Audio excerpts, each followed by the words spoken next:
Friends, my channel name is Indian Epic History. Search this channel name on YouTube, then select playlist option for all my videos like Ramayan, Mahabharat, Puran.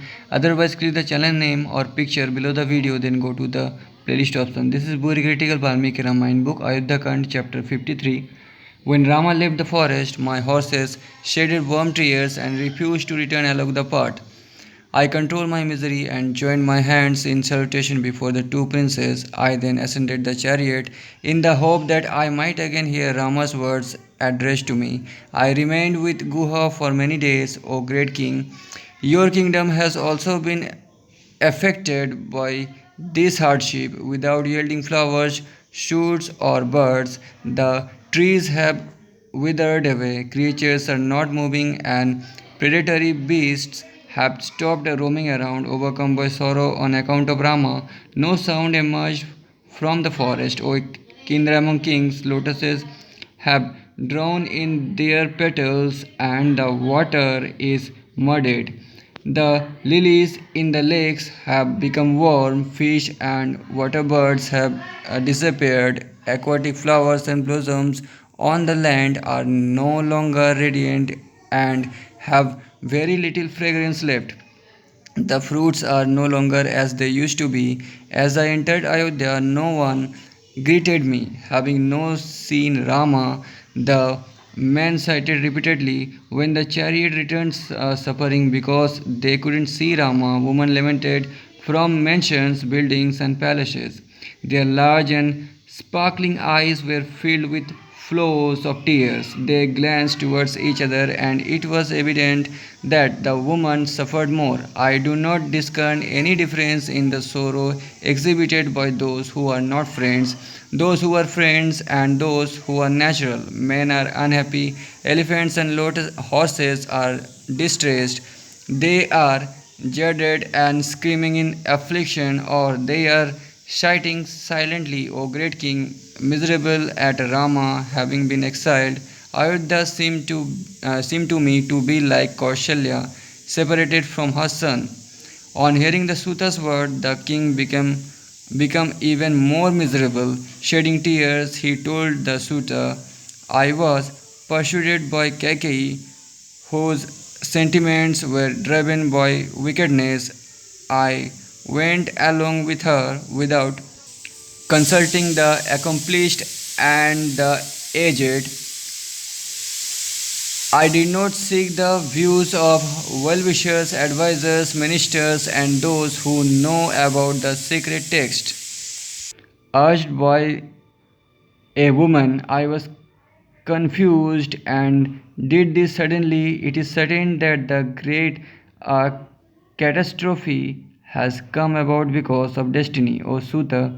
As it desires, it will bring about the destruction of this lineage, O Suta. If I have done any good deeds towards you, quickly take me to Rama. The breath of life is about to leave me. If there is anyone who still listens to my command, let Raghava be brought back. Without Rama, I am incapable of remaining alive even for an instant. Or perhaps the mighty armed one has gone a long distance away.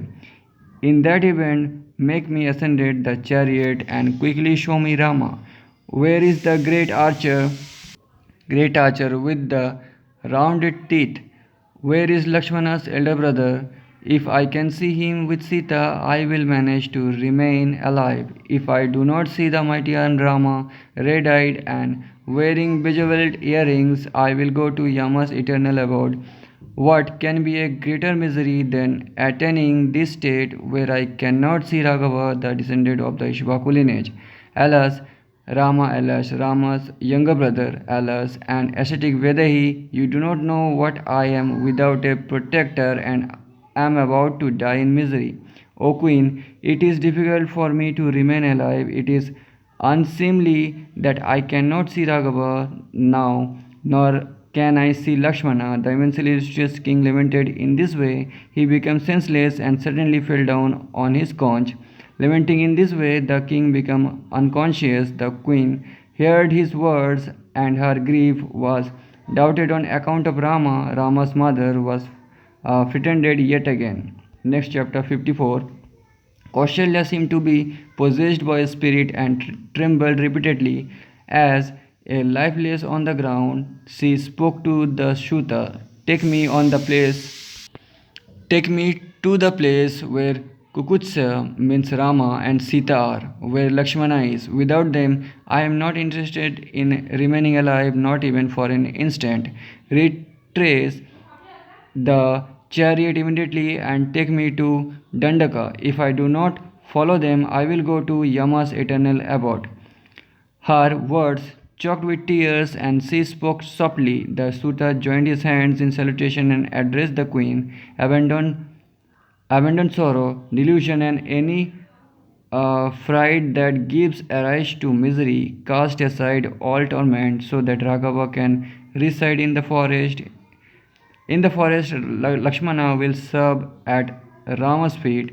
He knows about Dharma and has conquered his senses. He is serving the cause of the world hereafter, even though she is in a desolate forest. It is as if Sita is dwelling at home. She is not sacred because her mind is devoted to Rama.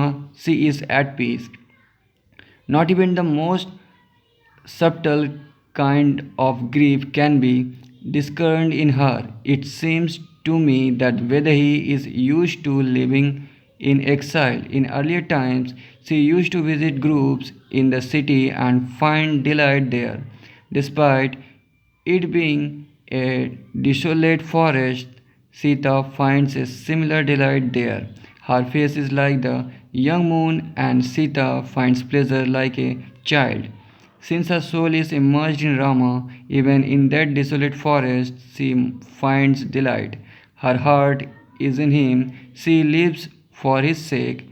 Had she been in Ayodhya without Rama, it would have been like a forest to her. Along the path, on seeing villages and towns, the courses of rivers, and many kinds of trees, Vedai asked about them. Vedai's residence is like the beams of the moon and has not suffered from trembling. From the force of the wind, from fear, or from the heat, her residence is like the full moon. She is like a lotus. The generous Vedahi's face has not trembled. She is deprived of the red alakta juice and can no longer apply the alakta juice. Even then, her feet are as radiant as the birds of lotuses. The beautiful one works as if in sport. With her playful anklets tinkling because of her affection for him. Even now, Vedais adorns herself in ornaments, restoring to the forest. When she sees an elephant, a lion, or a tiger, she resorts to Rama's arms and is not terrified. They do not grieve, and you and the Lord of Man shouldn't grieve either. Such conduct will eternally be established in this world. They have cast aside grief and their minds are cheerful. They have properly established themselves along the path followed by Maharshis. They reside in the forest and survive on wild fruit. They are following the auspicious play given to their father. In this way, the Sutta spoke eloquently. However, though she was restrained, the queen was grief stricken over her son, and her lamentation did not cease. She exclaimed, "O beloved son, O Raghava." Next chapter 55. Rama was supreme along those who caused delight and supremely devoted to dharma. Thus he left for the forest. However, Kaushalya was herself afflicted. She wept and addressed her husband in these words: "Your great fame is renowned in the three worlds. Raghava is compassionate, generous, and pleasant in speech. O best among supreme men, your two sons and Sita have been reared in happiness. Miserable, how will they be able to withstand the misery in the forest? She is young, Shama, delicate, and used to happiness. How will Methili be able to withstand the heat and the cold? With her beautiful teeth, the large-eyed Sita has eaten auspicious broth. How will she be able to partake food cooked from wild rice. The auspicious and unblemished one has heard the sounds of singing and musical instruments. How will she be able to hear the inauspicious sounds of predatory beasts and lions? The mighty armed one is like the great Indra's standard. How will the immensely strong one lie down using his own arms as a pillow? His complexion is like that of a lotus. The tips of his hair are excellent. His excellent breath has the fragrance of lotuses. When will I see the lotus eyed Rama's face? There is no doubt that my heart possessed the essence of a diamond. Despite my being unable to see him, it has not shattered into a thousand fragments.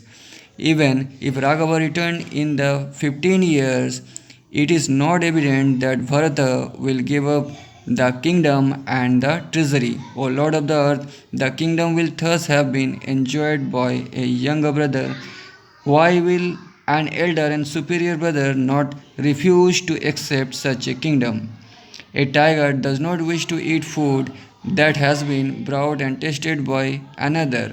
In that fashion, a tiger among men will not accept something that has been enjoyed by another once they have been used as a sacrifice. Oblations, clarified butter, cakes, kusha, and altar made of khadira wood are not again used for another sacrifice enjoyed by another. This kingdom will be like liquor that has lost its essence. It is like a suma plant that has already been used in a sacrifice, and indeed Rama will not accept it.